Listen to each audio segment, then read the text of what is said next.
नमस्कार, हेल्थ की बात में आपका बहुत बहुत स्वागत है और मैं हूं आपके साथ शीतल शर्मा। अगर आप दिल्ली में रहते हैं तो आपने प्रदूषण को बहुत ही करीब से देखा होगा, क्योंकि दिल्ली में चारों तरफ सिर्फ और सिर्फ धुआं और धुंध नजर आ रही है। पिछले कुछ दिनों से लगातार दिल्ली के अंदर प्रदूषण की समस्या बढ़ रही है, जिससे आम लोगों की दिक्कतें और भी ज्यादा हो गई है। हालांकि प्रदूषण की समस्या को लेकर लगातार दिल्ली सरकार इस पर कदम उठा रही है, लेकिन देखना होगा कि प्रदूषण का कहर कब तक आने वाले दिनों में होने वाला है। फिलहाल आज हम इसी पे बात करेंगे, प्रदूषण की समस्या से आखिर लोगों को कितना जूझना पड़ता है, क्या क्या परेशानियां प्रदूषण से हो सकती हैं, और आज जो दिल्ली के अंदर, राजधानी दिल्ली के अंदर प्रदूषण का जो एक्यूआई लेवल है वो काफी ज्यादा बढ़ गया है, उससे आम लोगों को कितना खतरा है। फिलहाल ग्राफिक्स के जरिए हम आपको बताने की कोशिश करेंगे, समझाने की कोशिश करेंगे कि आखिर प्रदूषण की समस्या से होता क्या है, प्रदूषण कैसे फिलहाल उत्पन्न होता है, कैसे प्रवेश करता है। प्रदूषण हमारे शरीर में कण के तौर पर प्रवेश करता है। ये ग्राफिक्स की मदद से आपको कुछ समझाने की कोशिश कर रहे हैं। इसके साथ आपको ये भी बताना चाहेंगे, ये धीरे धीरे हमारे खून की नलियों में पहुंचते हैं, यानी जो कण हमारे अंदर प्रवेश करते हैं ये धीरे धीरे जब खून की नलियों तक पहुंचते हैं तो नुकसान होता है। खून की नलियों की लाइनिंग खराब हो जाती है, यानी जो लाइनिंग है वो भी खराब हो जाती है। इसके साथ ब्लड प्रेशर और ब्लॉकेज बढ़ जाता है, यानी अगर आपके अंदर कण प्रवेश करते हैं तो उसके बाद आपका ब्लड प्रेशर बढ़ सकता है, ब्लॉकेज जो है वो ज्यादा बढ़ सकती है, हार्ट अटैक और स्ट्रोक का खतरा भी बढ़ सकता है। आगे बढ़ते हैं, अब बात करते हैं प्रदूषण से होने वाली क्या क्या मुख्य समस्याएं हैं। सबसे पहले सांस लेने में तकलीफ या खांसी हो सकती है, आंखों में जलन हो सकती है, बंद नाक या नाक में जलन हो सकती है। इसके साथ ही गले में खराश या दर्द हो सकता है, त्वचा पर दाने या खुजली भी आपको इस समस्या से हो सकती है, और साथ ही साथ बालों का झड़ना, यानी लगातार बालों का झड़ना भी इसकी एक मुख्य समस्या हो सकती है। कुल मिलाकर जो प्रदूषण की समस्या से, उससे कहीं ना कहीं ये जो टीवी स्क्रीन पे आप ग्राफिक्स दे रहे हैं, इसमें जितनी भी पॉइंट्स लिखे हुए हैं, ये तकलीफें, ये समस्याएं जो हैं वो प्रदूषण से होती हैं। तो चलिए आज इन्हीं समस्याओं को पार पाने के लिए, इन्हीं समस्याओं से जुड़े हल को ढूंढने के लिए हमारे साथ कुछ खास मेहमान जुड़ गए हैं हेल्थ की बात में। उनके पास चलना चाहूंगा, डॉक्टर नरेश चावला जी हैं वीपी डीएमसी से, उनका भी स्वागत है सबसे पहले। और जो हमारे दूसरे मेहमान हैं डॉक्टर सुमन विश्वकर्मा जी हैं, श्वास रोग विशेषज्ञ हैं। दोनों आपकी टीवी स्क्रीन पर, और दोनों को पहले में बहुत बहुत स्वागत करना चाहूंगा।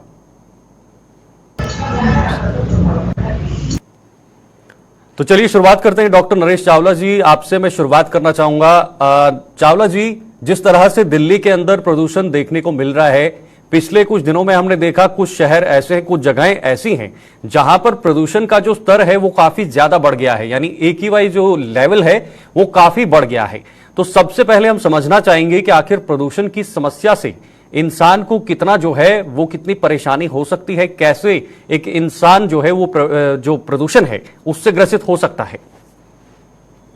देखिए शीतल, इट इज क्वाइट अनफॉर्चुनेट, हर साल पिछले मैं 10-15 सालों से तो मैं देख रहा हूं कि जैसे ही अक्टूबर नवंबर आते हैं, दीपावली का सीजन आता है, तो आपके टीवी शोज भी शुरू हो जाते हैं, आपका चैनल भी और दूसरी चैनल्स भी लोगों को जागरूक करते हैं। But the problem as unfortunately is becoming from bad to worse, पहले से बदतर होती जा रही है। मैं देखता था पिछले सालों में दीपावली की एकदम बात प्रॉब्लम होती थी, इस बार तो दीपावली के 2 हफ्ते पहले ही शुरू हो गई है।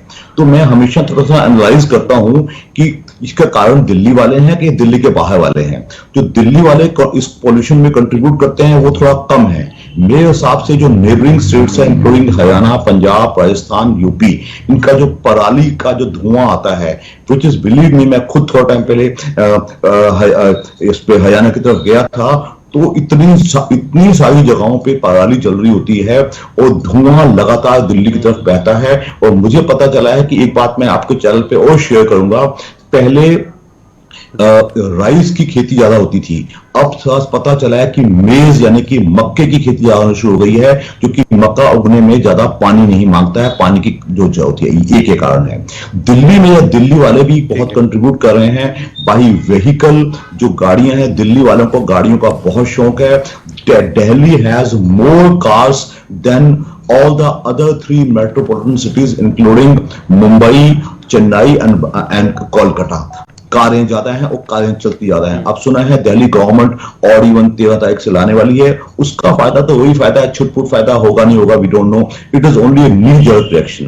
प्लस दिल्ली में धूल बहुत ज्यादा है। अब सुना है छिड़काव शुरू किया जा रहा है हर सड़कों पे। दिल्ली में नए मकान बहुत बन रहे हैं, नए फ्लोर्स बहुत बन रहे हैं और मकान को कवर करने का रिवाज हमने देखा है दूसरे देशों में जब मकान बन एक व्यक्ति में जी एक व्यक्ति में प्रवेश कैसे करता है। हालांकि कुछ चीजें हमने समझाई, लेकिन कौन वो व्यक्ति हो सकते हैं जिन्हें प्रदूषण से खतरा हो सकता है, वो जरा सा परिभाषित कीजिए कि आखिर प्रदूषण से किन किन लोगों को खतरा हो सकता है और कैसे इसकी प्रक्रिया है। बहुत अच्छा सवाल है। ये सच है जो प्रदूषण है वो हवा से ही अंदर जाएगा और हवा हमारी नाक से ही हमारी रेस्पिरेटरी सिस्टम में एंटर करती है। तो जो जितने भी पर्टिकुलरली जो रिस्क ग्रुप है उसमें एल्डरली लोग हैं, वो ऐसे पेशेंट्स हैं जिनको रेस्पिरेटरी डिसीजेस, कोई एस्थमा, कोई एलर्जिक ब्रोंकाइटिस, कोई सीओपीडी है, वो ज्यादा इफेक्ट होते हैं। और जो दूसरे पेशेंट्स भी हैं जो हार्ट डिसीज के हैं, lung disease, kidney disease, HIV के पेशेंट, कोई इम्यून डिफिशियंसी पेशेंट्स, ये सब लोग अपनी जिंदगी एज पे जी रहे होते हैं। एज का मतलब इनकी जिंदगी रोध होके चल रही होती है। ये लोग बहुत जल्दी अफेक्टेड हो जाते हैं। इनको जैसे ही ये प्रदूषण से वो सांस लेते हैं, गंदी हवा अंदर जाती है तो उनका सिस्टम डिस्टर्ब होता है। साथ में कोई वायरल फीवर ऐड हो जाए तो सारा सिस्टम डगमगा जाता है। और दूसरा, छोटे बच्चे and expectant mothers, under 5 children और एक्सपेक्टेंट मदर्स, ये वो लोग हैं जो कि बहुत जल्दी अफेक्ट होते हैं। बट माइंड इट, ये ओपनली किसी स्टडी में कहा गया है कि आम दिल्ली वाले की उम्र कई साल, वो तो 11 साल कह रहे हैं लेकिन मैं 11 साल तो नहीं कह पाऊंगा, लेकिन कई साल कम हो जाती है। और apart from Sheetal don't mind, मैं घर के बाहर जाता हूं, मेरी सांस में घुटन होती है, मुझे नाक में कुछ होता है, खुजलाहट होती है, गले में होती है, तो मेरा इमीडिएट लाइफ तो डिस्टर्ब हो ही रहा है। तो these are few things I like to add. ठीक है, डॉक्टर सुमन जी भी हमारे साथ इस वक्त जुड़ी हुई हैं, उनके पास भी चलना चाहेंगे। डॉक्टर सुमन विश्वकर्मा जी, आपके पास आना चाहूंगा। प्रदूषण की समस्या से क्या क्या हो सकता है, किस तरह की समस्याएं एक इंसान के अंदर हो सकती हैं, किस तरह की परेशानियां जो है वो एक इंसान को हो सकती है अगर वो प्रदूषण का असर जो है किसी इंसान में होता है। नमस्कार जी। हमारा जो प्रदूषण है, हम लोग जो सांस लेते हैं तो हमारे फेफड़े में प्रवेश कर जाती है। जो पार्टिकुलेट मैटर्स होते हैं, पोल्यूटेंट हैं, वो हमारे शरीर में प्रवेश करते हैं। तो हमारे शरीर में नाक से शुरू करते हैं तो नाक में ही एलर्जी शुरू हो जाती है, आंख में हमारे जलन शुरू हो जाती है, स्किन में भी हमारे दिक्कत हो जाती है। और जो फेफड़े में करते हैं तो फेफड़े में हमारे जो सांस की दिक्कत है, जैसे कि छींके आना और सांस की दिक्कत होना, एलर्जी जिसको हम कहते हैं, ब्रोंकाइटिस कहते हैं, सीओपीडी कहते हैं, अस्थमा कहते हैं, तो ये सारी बीमारियां हमारी इनमें बच्चों में हो जाती है और अडल्ट्स में हो जाती है। तो जो इस पोल्यूशन की वजह से ज्यादातर हमारे को स्किन की और फेफड़ों की दिक्कत हो जाती है, आंखों में एलर्जी होती है, नाक में एलर्जी हो जाती है। तो ये सारी दिक्कतें हैं जिनसे हमारी जो क्वालिटी ऑफ लाइफ है वो बहुत खराब हो जाती है। हमारे हॉस्पिटल की विजिट बढ़ जाती है, इमरजेंसी विजिट बढ़ जाती है। तो हमारी जो पेशेंट की हमारी जो लाइफ है वो काफी अफेक्ट हो रही है पोल्यूशन की वजह से। तो मतलब सीधे सीधे कहने का मतलब यह है डॉक्टर सुमन जी कि हमारा जो रेस्पिरेटरी सिस्टम है, हार्ट है या बाकी जो हमारे ऑर्गन्स हैं, क्या उन पर भी इसका प्रभाव पड़ सकता है? हाँ जी, हमारे हार्ट पे भी है, हार्ट अटैक के चांसेस बढ़ जाते हैं। हमारी जो लंग्स की है कैपेसिटी कम हो जाती है, सांस की दिक्कत हो जाती है, पेशेंट्स को चल भी नहीं पाते, नॉर्मल लाइफ में भी नहीं कर पाते। और हमारे ब्रेन में भी जो पोल्यूटेंट्स होते हैं वो अफेक्ट डालते हैं, आईज में भी इफेक्ट डालते हैं, स्किन में भी हमारी इफेक्ट होता है पोल्यूटेंट्स से उनसे। ठीक है डॉक्टर नरेश जी, आपके पास फिर से लौटूंगा। डॉक्टर नरेश जी, खास तौर पर दिल्ली के लोगों की बात करें तो लगातार जो प्रदूषण है वो काफी बढ़ भी गया है, हालांकि सरकारें कदम उठा भी रही हैं, लेकिन मुख्यतः अगर प्रदूषण की समस्या को कम करना हो, क्योंकि जड़ से इसको खत्म करना हो, तो क्या इसके लिए उपाय हो सकते हैं जिससे हम प्रदूषण से बच सकते हैं? क्योंकि प्रदूषण होने के बाद हम कई सारे कदम उठाते हैं, चाहे वो बसेस का बंद होना हो या फिर जो बाकी कदम सरकार ने उठाए हैं, लेकिन जड़ से अगर हमने प्रदूषण को कम करना है, खत्म करना है, तो किस तरह के उपाय जो हैं वो उठाए जा सकते हैं? शीतल, आपने बड़ा अच्छा सवाल पूछा है। ये सवाल नॉर्मली अक्टूबर नवंबर में पूछा जाता है। अगर ये सवाल as a long term plan सरकार, अगर दिल्ली सरकार along with other governments, neighbouring governments of neighbouring states अगर मिलकर ऐसा कुछ काम हो जाए तो सबसे पहले जो काम है, जो पराली की प्रॉब्लम है उसको हमें खत्म करना होगा। वो कैसे खत्म होगी? वो खत्म होगी तब जब जो किसान है इन प्रदेशों के किसानों को कुछ इंसेंटिव दिए जाएंगे कि अगर आप प्लस ऐसा कोई सुझाव दिए जाएंगे जिससे वो पराली ना जलाएं, उससे धुआं कम हो जाएगा। I believe up to 60 to 70% problems वहीं खत्म हो जाती है। और ये एक दिन में खत्म होने वाली प्रॉब्लम नहीं है। It have to be a couple of years project. कुछ सालों की, कुछ वर्षीय योजना बनानी पड़ेगी, तभी ठीक होगी। दिल्ली में मैं यहां समझता हूं दिल्ली वालों को टेक्निकली अगर हम सोचें जी, टेक्निकली अगर हम सोचें या साइंटिफिकली अगर हम सोचें तो क्या कोई उपाय हो सकते हैं इसको कम करने का, इसको नियंत्रित करने का?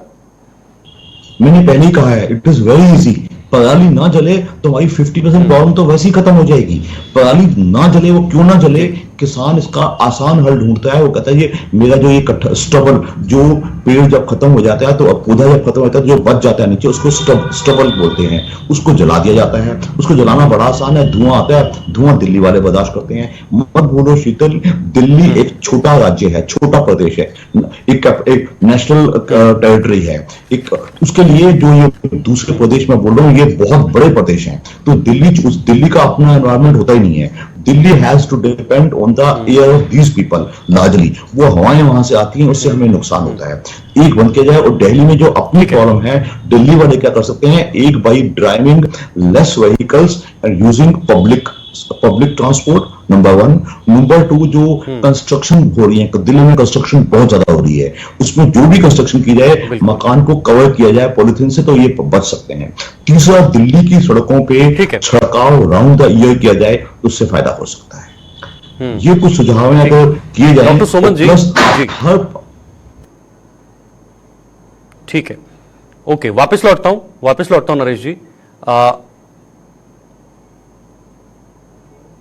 जी डॉक्टर सुमन जी, आपके पास लौटूंगा। डॉक्टर सुमन जी, मैं जानना चाहूंगा कि एक बड़ा ही सरल और साधारण सा सवाल मेरे अंदर है।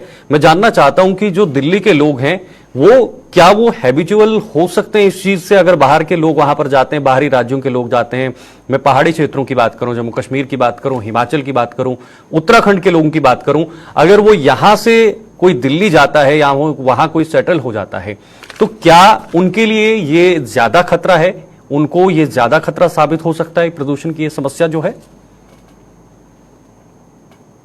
बिल्कुल, क्योंकि उनकी जो बॉडी है ना, वो अच्छे एनवायरनमेंट में रहने की, उनकी ऑक्सीजन की जो डिमांड होती है वो अच्छी होती है, वो क्वालिटी ऑफ लाइफ उनकी अच्छी होती है। लेकिन ये जो पोल्यूशन वाले एरिया में, तो उनको एलर्जी, अस्थमा और सीओपीडी, हार्ट अटैक, इनके चांसेस ज्यादा हो जाते हैं, क्योंकि वो एकदम से उनकी बॉडी अडॉप्ट भी नहीं कर पाती। और इससे जो उनका लाइफ स्पैन है वो भी खराब हो जाता है, और क्वालिटी ऑफ लाइफ भी खराब हो जाती है। उनकी हॉस्पिटल की विजिट भी बढ़ जाती है, और उनको मतलब नॉर्मल जो लाइफ होती है वो नहीं जी पाते हैं। एडजस्ट होने में भी उनको समय लगता है। ठीक है डॉक्टर नरेश जी, सावधानियों की बात करें, क्योंकि हर बीमारी से पहले सावधानियां बरतना जरूरी हैं उसको रोकने के लिए, ताकि वो हमें ना हो। अगर प्रदूषण की बात करें तो किस तरह की सावधानियां जरूरी हैं? प्रदूषण क्योंकि दिल्ली में काफी बढ़ गया है, और हमारे व्यूअर्स भी जानना चाहेंगे कि क्या क्या सावधानियां जरूरी हैं ताकि हमें इससे कोई समस्या ना हो। जैसे कि मैंने कहा, रिस्क ग्रुप है अंडर 5 वाले बच्चे और दूसरे बड़े बच्चे, plus elderly people who are plus 60-65, plus people who have comorbidities, जिनको रेस्पिरेटरी डिजीज पहले हैं। फॉर एग्जांपल, किसी को एलर्जी, ब्रोंकाइटिस, एस्थमा, उनको सीओपीडी पहले से है, हार्ट डिसीज पहले से है, कोई हार्ट फेलियर का पेशेंट है, जो liver disease, kidney disease, plus जो इम्यून डिजीजेस के पेशेंट है। आजकल इम्यून बीमारियां बहुत आ गई हैं जिसपे वो स्टेरॉइड्स पे पहले से हैं, कोई एचआईवी का पेशेंट है। इन पेशेंट्स को बचाना बहुत जरूरी है।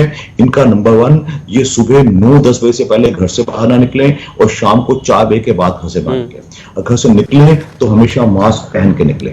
नंबर 2, अपने हाइड्रेशन का हमेशा ख्याल रखो, पानी की खपत जो ठीक रखी जाए, आप डिहाइड्रेशन में मत जाए। नंबर 3, जो इनकी रेगुलर दवाएं चल रही हैं उनको तरीके से दिया जाए। और नंबर 4, एक्सट्रीमली इंपॉर्टेंट, आज अपना डाइट का ठीक ख्याल रखो, और जो भी आपके इनहेलर या जो रेस्पिरेटरी डिजीज के पेशेंट्स हैं, नेबुलाइजर वगैरह चल रहे हैं, वो समय पे दिए जाए। ये सच है, इस प्रदूषण से उन पे एक एक्स्ट्रा स्ट्रेन पड़ता है। और अगर साथ में ऐसे पेशेंट्स को, जैसे मैं पहले भी बता रहा था, कोई हल्का फुल्का वायरल फीवर हो जाता है तो इनका सिस्टम एकदम डगमगा जाता है। इनको अगर हॉस्पिटलाइज करने की जरूरत पड़ती है तो जल्द इसको हॉस्पिटलाइज किया जाए। तो आई थिंक ये शॉर्ट टर्म मेजर्स हैं, इनको एकदम किया जाए। प्लस आई वुड अगेन, आप दिल्ली की सरकार को और प्रदेश की सरकारों को मैं जगाना चाहूंगा कि ये बहुत जरूरी है। People of Delhi are really suffering. मुझे अच्छी तरह याद है कि दिल्ली में कोई विदेशी आता है, कोई वेस्टर्न वर्ल्ड से आता है, तो कहता है जैसे the moment he lands at Indira Gandhi airport, उसको लग जाता है कि मैं गलत जगह आ गया जी।